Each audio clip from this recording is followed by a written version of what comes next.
죄를 사하여주시고 죄를 사하여 안위하시 주님이 오셔서 인도하네 주님이 오셔서 인도하네 오늘의 힘내고 내일의 소망 오늘의 힘내고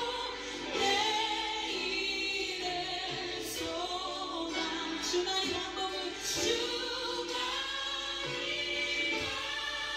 방법을 내리 주님을 찬양합시다. 신실하신 주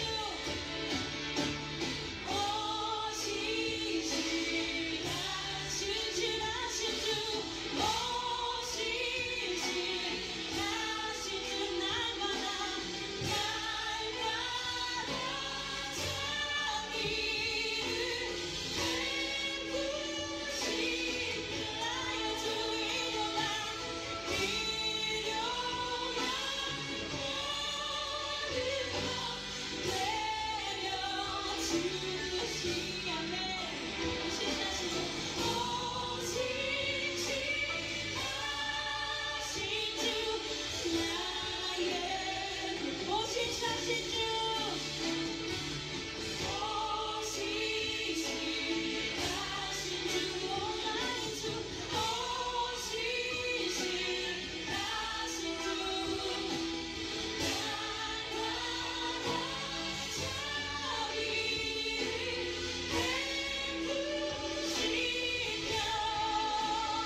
신실하신 주 날마다 찬양하리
여호와는 광대하시도다.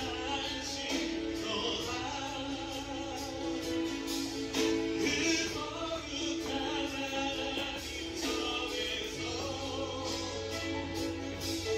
찬양할지어다.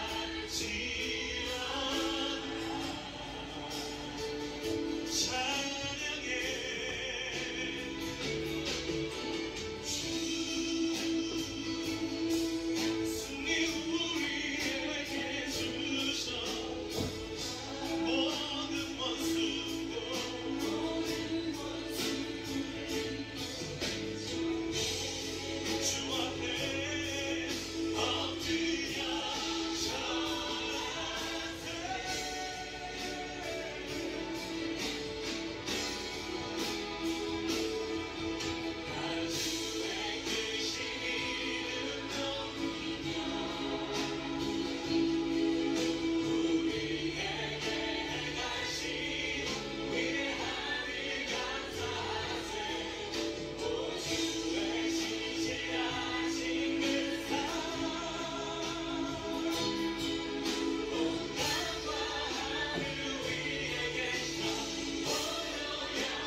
주님만을 원합니다. 더 원합니다. 나의 맘마저 주소. 주님만을 원합니다. 더 원합니다. 나의 맘만 줘 주소.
닥하신 이 시험과 우리의 삶의 문제들 가운데 우리가 주님을 보길 원합니다. 나를 붙드신 전능하신 하나님을 바라보길 원합니다. 주여 내 눈을 들어 주님을 보게 하여 주시옵소서. 나를 붙드신 주님을 향해 내 마음을 드리며 나의 삶을 주님 앞에 맡기도록 나를 이 시간 역사하여 주시옵소서. 시간 다같이 주님의 이름 한번 부르며 기도하겠습니다.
(6월 12일) 주일 밤예배를 시작하도록 하겠습니다.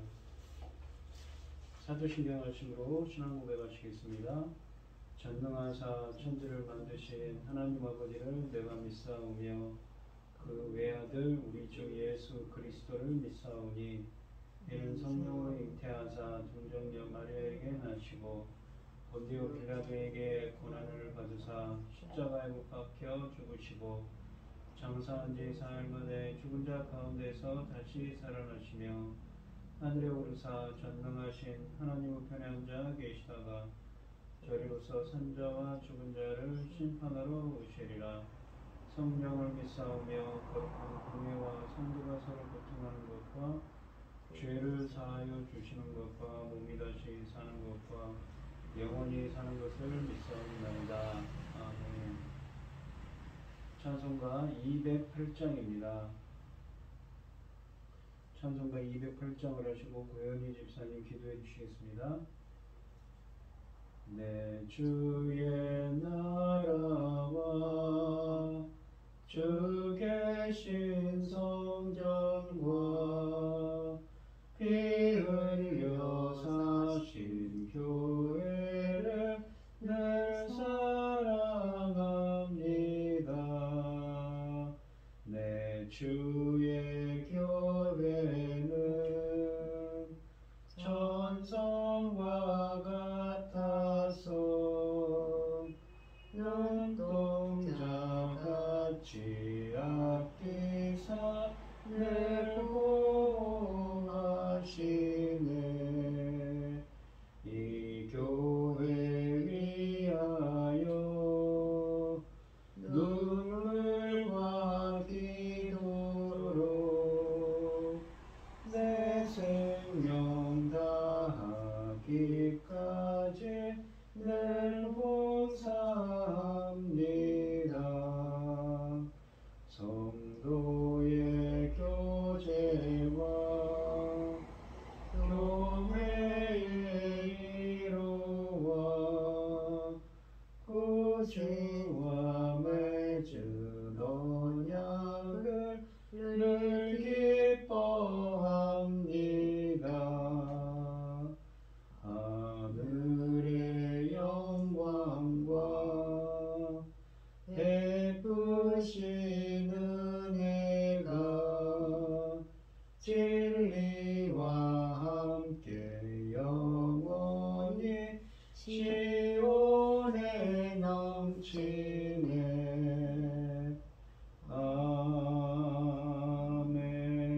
아멘.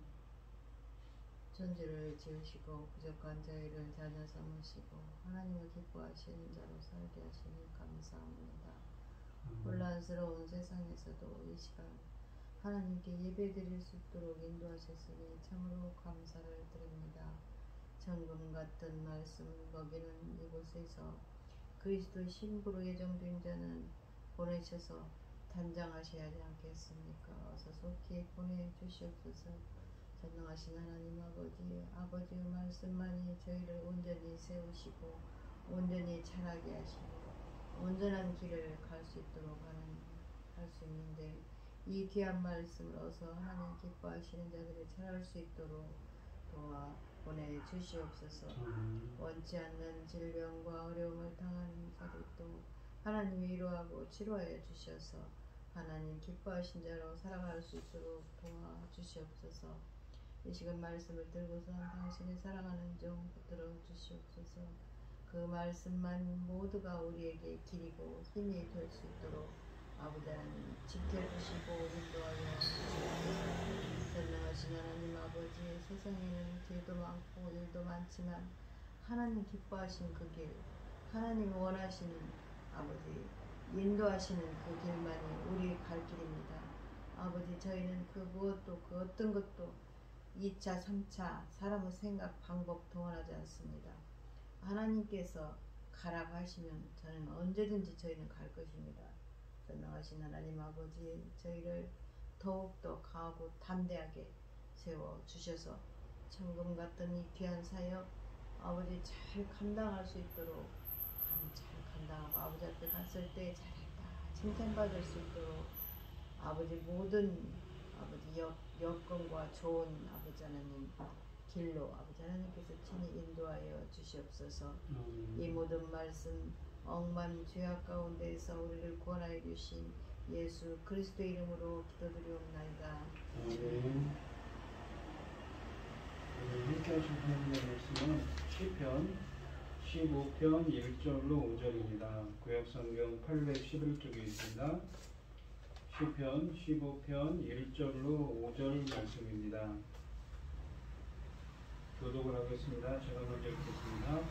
여호와여, 주의 장막에 머무를 자 누구오며 주의 성산에 사는 자 누구니까?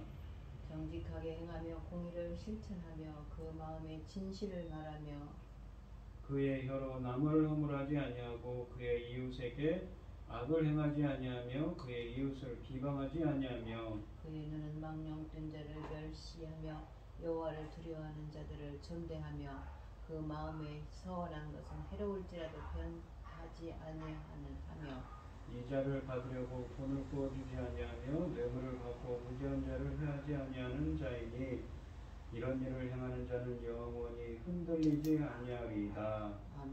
아멘. 찬송가 366장입니다.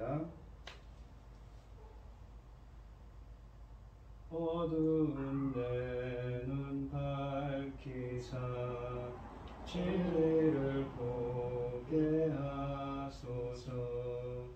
진리의 열쇠 내게 주사 참빛을 찾게 하소서. 기쁘신 뜻을 알고자 엎드려 기다리오니 내 눈을 뜨게 하소서. 성령이여 막혀진 내 기억시사 주님의 귀한 음성을 이 귀로 밝히 들을 때에 내 기쁨 한량 없겠네. 기쁘신 뜻을 알고자 엎드려 기다리오니 내 귀를 열어주소서.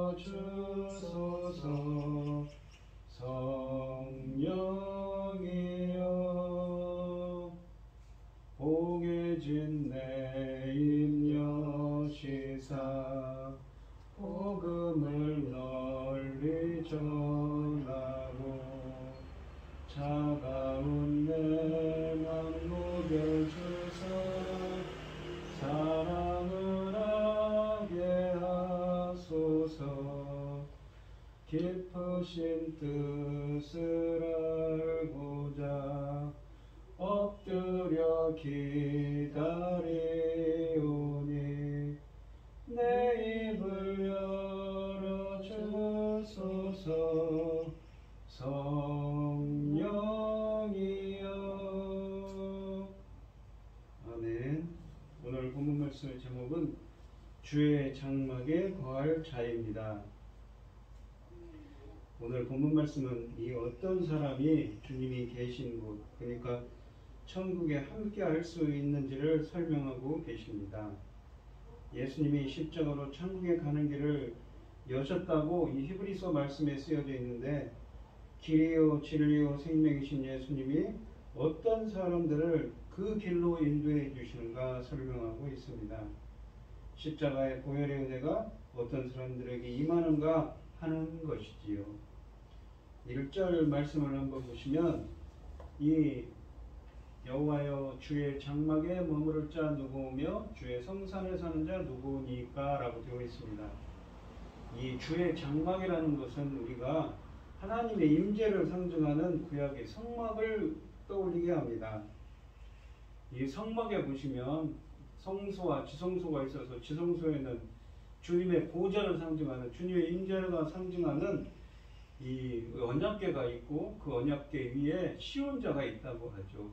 주님의 임재를 상징하는 보좌가 있습니다. 또한 주의 성산은 무엇입니까? 주님의 거룩한 산이라는 의미를 담고 있습니다. 우리가 시편 43편 3절에 보시면 주의 빛과 주의 진리를 보내시어 나를 인도하시고 주의 거룩한 산과 주께서 계시는 곳에 이르게 하소서. 그러니까 주님의 거룩한 산, 그 성산이 주께서 계시는 곳과 동격으로 이루어져 있습니다. 그러니까 성산이라는 곳은, 거룩한 산이라는 곳은 주님이 계신 곳을 의미하지요. 주의 장막, 주의 거룩한 산, 주께서 계시는 곳, 즉 천국을 의미합니다.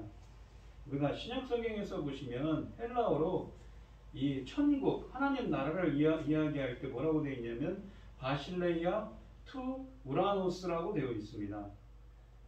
바실레이아는 나라고 우라노스는 하늘입니다. 그런데 이 우라노스라는 말이 사실은 어디에서 헬라어 사전에 보면 어디에서 유래한 말이냐면 오로스라는 산에서 유래한 말입니다. 그렇기 때문에 그러니까 이 성산이라는 것은 천국을 상징하는 것이지요. 즉 본문은 하나님의 임재를 상징해주는 거룩한 산, 천국에 어떤 사람들이 들어가는가, 어떤 사람들에게 이 은혜를 베푸셔서 그 천국에 들어갈 수 있도록 예수님께서 인도해 주시는가, 이 질문하고 있는 것입니다. 그 어떤 사람들에게 그런 은혜가 임하는지 말씀하고 계신 것이지요. 1절 말씀을 다시 보시면 주의 여호와여 주의 장막에 머무를 자 누구며 주의 성산에 사는 자 누구니까. 이 히브리어로 구루라는 말이 있습니다. 이것은 마치 나그네가 잠깐 거주한다는 의미를 담고 있는 말이지요. 외국에서 이 거류민으로서 이방 땅에 체류하는 것을 의미하는 단어입니다.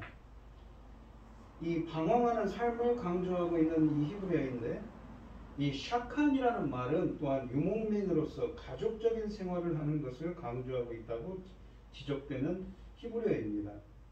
이러한 모든 삶은 영원한 고향을 바라보면서 이 세상에서 거류민으로 이방 땅에 체류하는 것을 의미하며, 또한 영원한 천국의 삶을 바라보며 마치 무엇입니까? 유목민처럼, 이방인처럼 잠깐 왔다가 거류하는 곳처럼 장막을 치고 살고 있다는 것을 보여주는 단어들이 있지요. 이 히브리어 샤칸의 명사역이 미시칸이라고 해서 성막을 의미하는 단어입니다. 이 말은 이 헬라어로는 스케노, 그러니까 요한복음 1장 14절에 말씀이 육신되어 우리 가운데 거하시니라고 되어 있는 이 스케노라는 동사는 이 히브리어 단어 미시칸을 이 헬라어로 음역한 것이라고 합니다. 우리와 함께하기 위해 오신 임마누엘의 하나님이신 예수 그리스도를 의미하는 단어이지요. 이렇게 하나님은 우리와 함께하시는 하나님이십니다. 성경에서는 우리가 이 세상에서 살면서 마치 나그네와 같은 삶을 살고 있다고 또한 신약성경에는 말씀하고 있지요.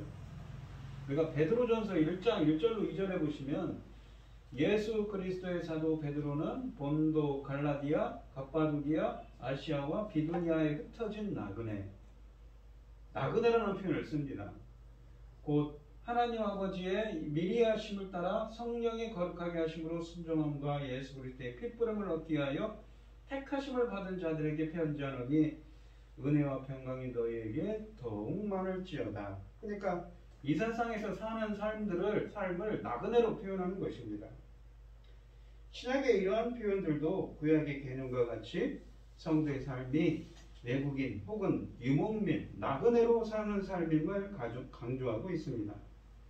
성도의 삶은 마치 장막을 치면서 임시적으로 옮겨 다니는 유목민의 삶을 살고 있다는 것이지요. 하나님의 백성은 세상에서 영원히 살았다는 것이 아니고 이 거류민, 유목민, 나그네의 삶을 살고 있다는 것이 명백합니다.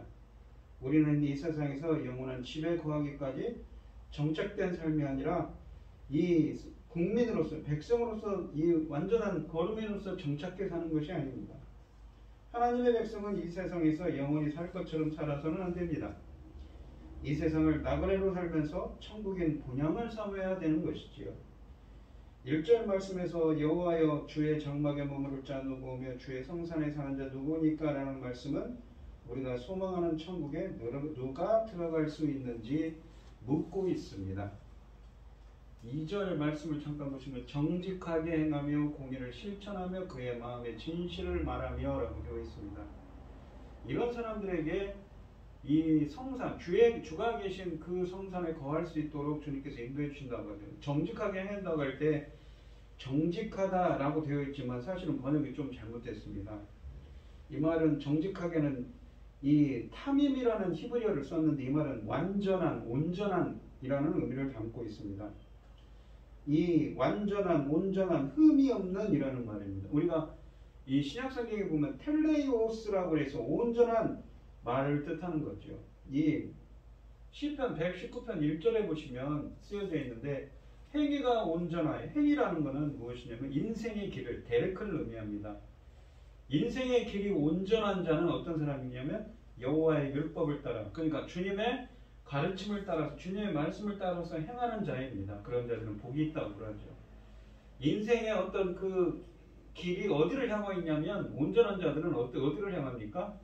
하나님의 말씀을 향하는 자들이죠. 그러니까 이 시편 15편 2절에 그 정직하게 행하는 자들도 어떤 사람들인가? 하나님 말씀에 순종하며 하나님의 말씀의 길로 행하는 자들이지요. 행위가 온전하며 여호와의 율법을 따라 행하는 자는 어떤 사람입니까? 내 하나님 여호와 앞에 완전하라는 것은 무엇이냐면 오직 하나님만을 의지하는 온 마음으로 하나님에게 충성하는 것을 의미합니다. 그러니까 이 완전이라는 것은 어떤 의미냐면 하나님과의 관계에서 신실함을 뜻하는 거죠. 하나님과의 관계에서 신실함, 믿음의 사람을 의미하는 단어입니다. 또한 행위 보시면 15편 2절에 그러니까 말씀을 하나님의 가르침을 따라서 행하는 삶을 행하며 인생의 예라크라고 해서 이 행하면은 인생의 길을 걸어가다는 말이죠. 그 다음에 공의를 실천한다고 그러죠. 째데카라고 해서 이 공의를 실천한다고 합니다. 공의라는 말은 이 째데카라는 말인데 어떤 말이냐면 첫째는 무엇이냐면 이건 하나님의 속성입니다.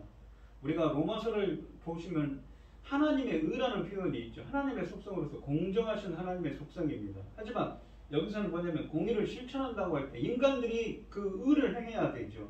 그것은 무엇입니까?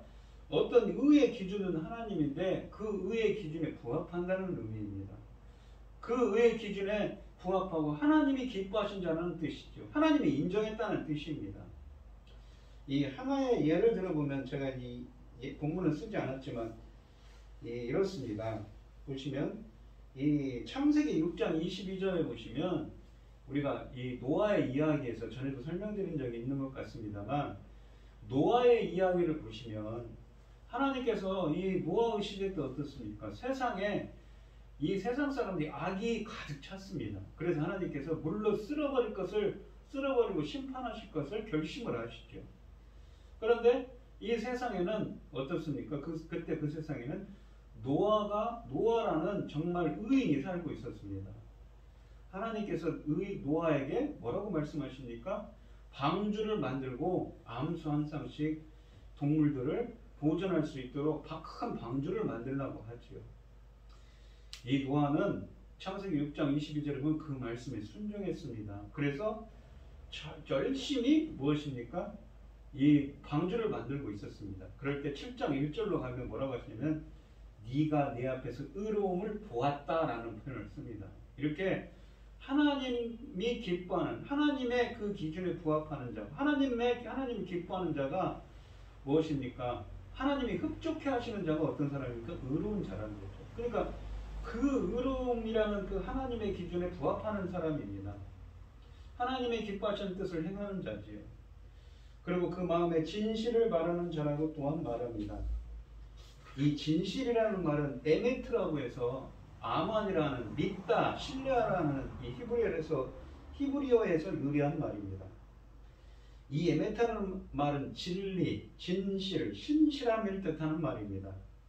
우리가 요한복음 14장 6절에 보시면 예수 그리스도께서 내가 곧 길이요 진리요 생명이냐 이렇게 진리를 뜻하는 알레세이아를 뜻하는 말입니다.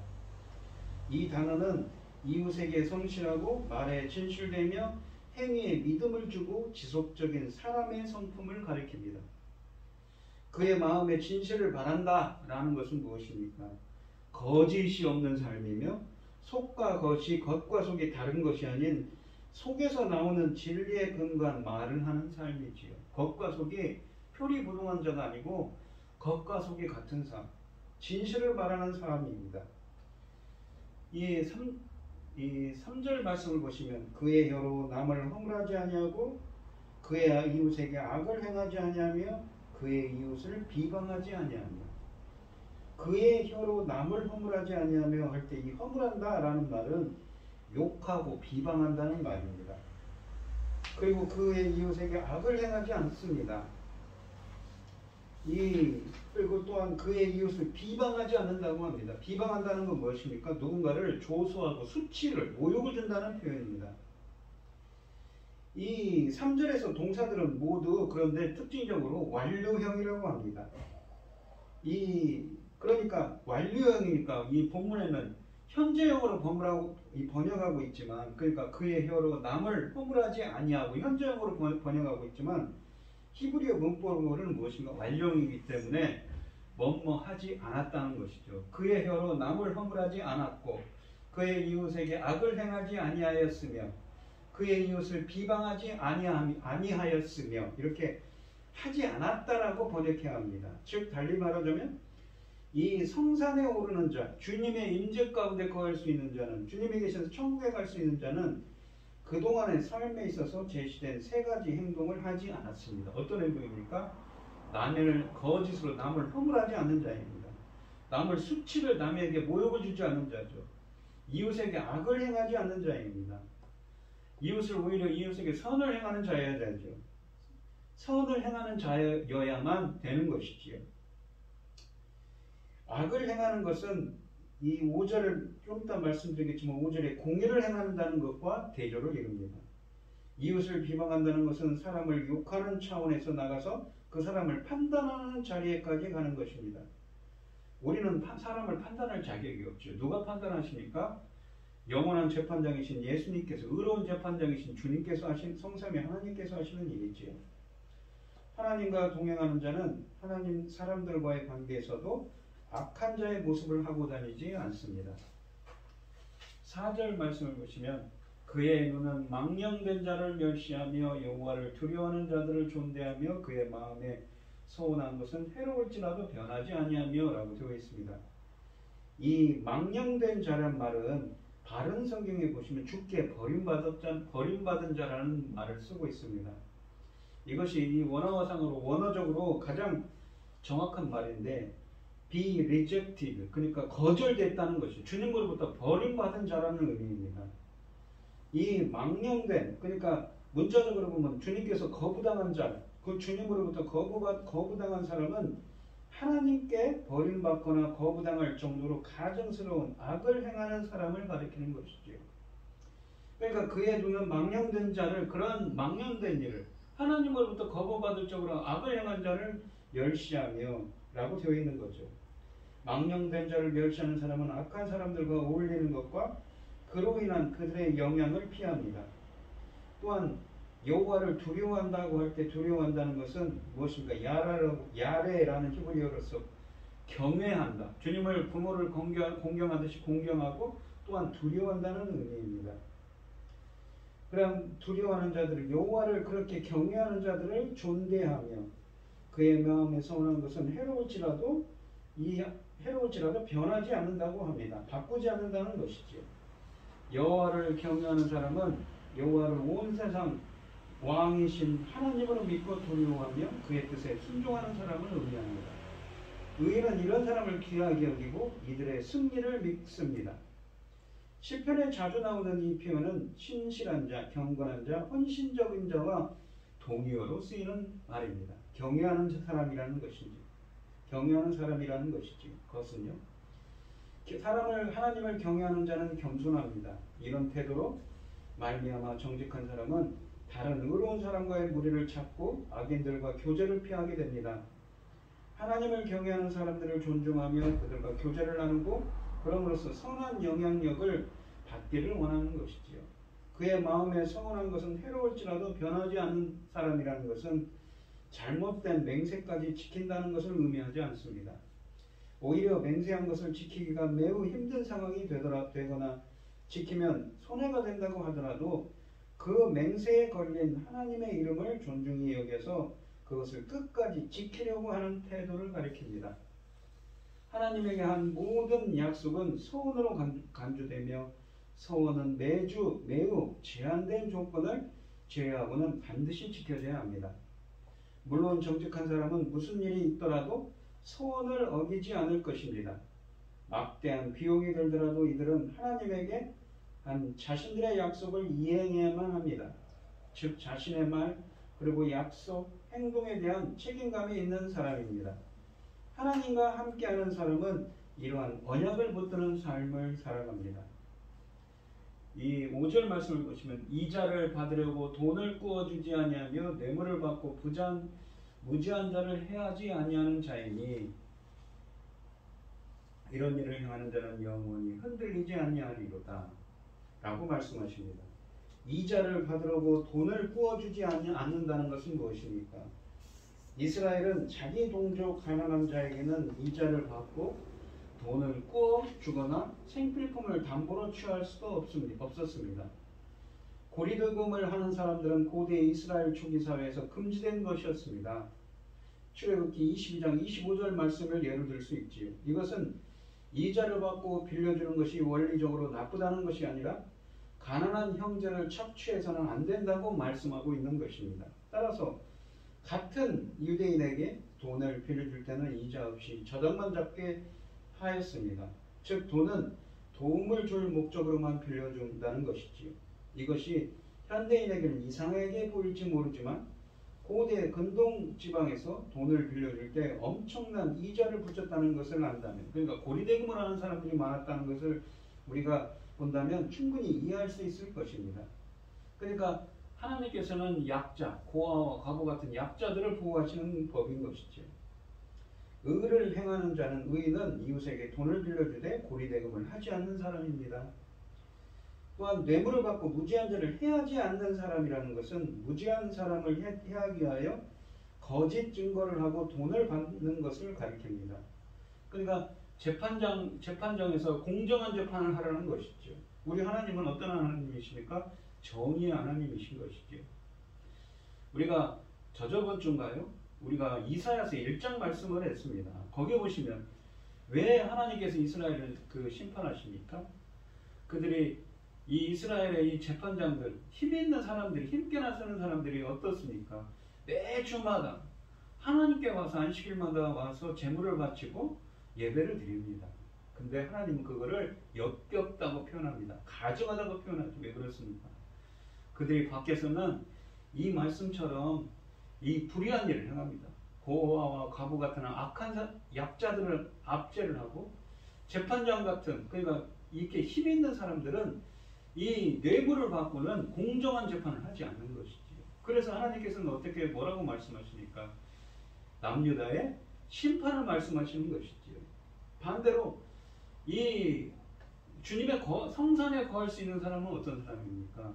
이렇게 뇌물을 받지 않고 공의를 행하고 정의를 행하는 사람입니다. 정의를 행한다는 것은 아까도 말씀드렸듯이 공의라는 것은 하나님과 인간 간의 관계입니다. 정의라는 것은 사람과 사람 간의 관계인 것이죠. 윤리적인 의미를 담고 있는 말입니다. 이런 일을 행하는 자는 영원히 흔들리지 아니하리로다. 그러니까 이 말씀은 이 시편의 최종적인 권론입니다. 흔들린다는 것은 재앙을 당하는 것에 대한 비유법으로서 잠언 10장 30절 같은 말씀들이 쓰여져 있습니다. 흔들리지 않는 것은 안전과 행복을 말하는 비유법입니다. 이 비유는 영원한 반석이신 주님을 상기시켜 줍니다. 즉 이런 일을 행하는 자는 영원한 반석이신 주님께서 붙들어 주신다는 것이지요. 의인들도 가끔 흔들릴 수 있습니다. 시인은 누가 주의 장막에 거하니까 라고, 누가 주의 장막에, 주의 성산에 거할 수 있습니까? 라고 1절에서 물었습니다. 의로운 삶을 사는 자들이 그곳에 거할 것이라고 2절 말씀처럼 쭉 말씀하고 계시지요. 대답하셨습니다. 끝으로 이런 삶을 사는 자가 하나님의 임재 가운데 주님의 성산에 거하면서 또한 흔들리지 않을 거라고 이 5절 하반절의 이 마지막 절에서는 또한 약속하고 계신 것이지요. 그러니까 하나님께서는 말씀하시는 겁니다. 이런 의인들을 주님은 반석 되신 주님께서 그들을 꼭 붙잡아 주시고 보호해 주신다는 의미를 담고 있는 말씀입니다. 우리가 세상적 인간적인 관점에서 볼 때 시인은 인생의 압박과 변화 속에서 끊임없이 이 요동하는 것을, 흔들리는 것을 경험하기 때문에 슬픈 노래를 읊조리지만 그는 이 슬픈 노래를 확신과 찬양으로 바꿀 수 있다는 것입니다. 왜냐하면 우리가 비록 불확실한 인생 속에 살지만 본문에 있는 것처럼 어떤 사람이 누가 주의 장막에 거할 수 있는가, 누가 이 주의 성산에 거할 수 있는가 할 때에 온전하고 정직하고 의인된 삶을, 의로운 삶을 사는 그 모든 영역을 우리가 추구할 때 주님은 우리와 함께 하시고 우리를 주의 성산으로 인도할 뿐만 아니라 우리가 사는 삶에서도 말입니다, 주님께서 반석이 되주셔서 결코 흔들리지 않도록 우리를 보호하시고 인도하신다는 말씀을, 영영이 요동치 않는 삶을 약속하신다는 것을 말씀하고 계신 것이지요. 이런 일을 행하는 자는 영원히 흔들리지 아니하리로다. 이러한 10가지 원칙의 삶으로 실천하는 사람은 결코 앞에서 열거든. 그러니까 2절부터 말씀하시는 그 10가지 원칙을 실천하는 사람들은 결코 하나님께 버림받지 않을 뿐만 아니라 하나님이 그들을 보호하실 것입니다. 의인은 여호와의 거룩한 산에 거할 수 있다고 했습니다. 우리는 이 세상을 살아가는 동안 어려운 일을 당할 수가 있습니다. 종종 우리의 삶이 흔들릴 수도 있는 것입니다. 그러나 하나님은 우리가 온전한 말씀의 길, 의인된 길, 의로운 길로 행한다면, 주님이 기뻐하신 뜻으로 행한다면, 온전한 길로, 주님의 말씀의 길로 행한다면 영원히 흔들리지 않을 것을, 흔들리는 것을 용납하지 않으실 것입니다. 왜요? 주님께서 우리를 붙잡아 주시고 계시기 때문인 것이죠. 하나님은 의인이 처할 수 있는 어려움에서 보호하시겠다고 약속하시는 것입니다. 하나님은 그가 영원히 흔들리지 않도록 보호하실 것입니다. 시인은 인생의 압박과 변화 속에서 끊임없이 흔들리는 것을 경험하기 때문에 결코 자신은 그러한 경험 속에서도 이러한 의로운 삶을 살겠다고 다짐하는 것이지요. 우리 성도님들도 온전하고 정직한 삶을 삶의 모든 영역에서 추구하셔서 이러한 주님의 보호하심과 인도하심, 주님과 동행하는 삶이 되시기를 축원드리겠습니다. 기도하겠습니다. 하나님 아버지 감사합니다. 오늘 시편 15편의 말씀을 한번 묵상해 보았습니다. 오늘 본문의 말씀처럼 누가 주의 성산에 거할 것인가, 누가 주의 장막에 거할 수 있는가 할 때에 의로운 삶, 주님의 말씀을 따라가는 정직하고 겸손한 삶, 의로운 일을 행하는 사람들에게, 주님의 공의를 실천하는 자들에게 주님은 주의 성산으로, 주의 거할 이 장막으로 인도할 뿐만 아니라 천국으로 인도할 뿐만 아니라 비록 그러한 의인들의 삶이 어떠한 고난과 역경 가운데 있더라도 그들이 결코 흔들리지 않도록 보호해 주신다는 것을, 인도해 주신다는 것을 오늘 본문을 통해서 우리는 깨닫게 됩니다. 우리가 사는 삶이 유혹거리도 많고 고난도 많고 역경도 많지만 주님께서 본문에 있는 것처럼 저희들이 정말 이 공의를, 주님이 정말 기뻐하시는 뜻을 행하려고 노력할 때, 선을 행하려고 노력할 때 주님께서 저희들을 붙잡아 주시고 반석에 주셔서 붙잡아 주시고 인도하여 주셔서 주님께서 저 천국으로, 우리가 가고자 하는 진정한 본향으로 저희들을 인도하여 주시옵소서. 이 모든 말씀 거룩하신 예수 그리스도 이름으로 기도드리옵나이다. 아멘. 찬송가 401장입니다. 433장입니다. 귀하신 주여 날 붙드사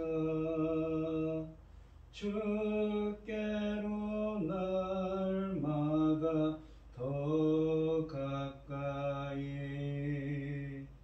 저 하늘나라 나 올라가 주님의 품 안에 늘 안기어 영생의 복 받기 원하오니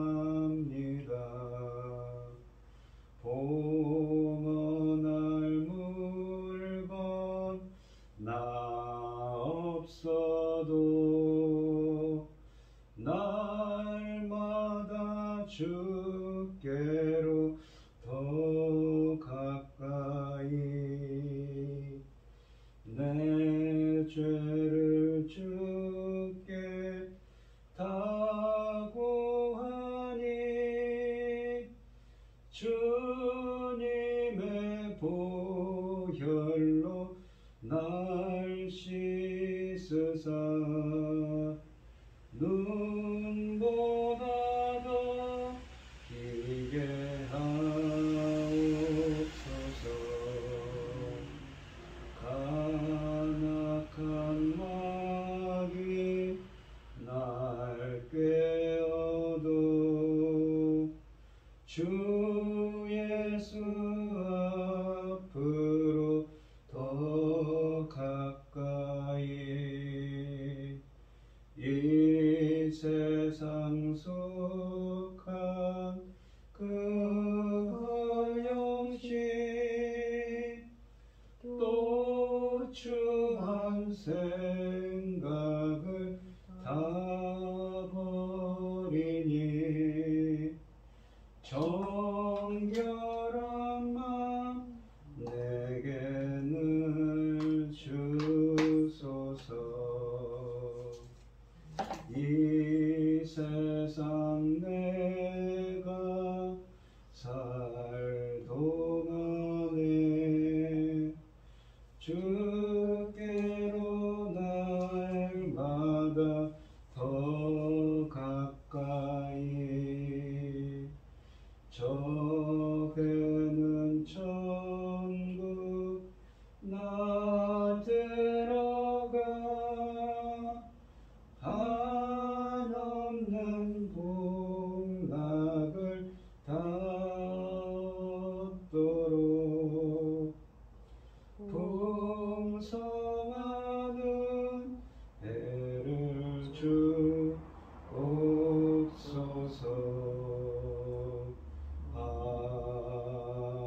아멘. 축도하심으로 오늘 예배를 마치도록 하겠습니다.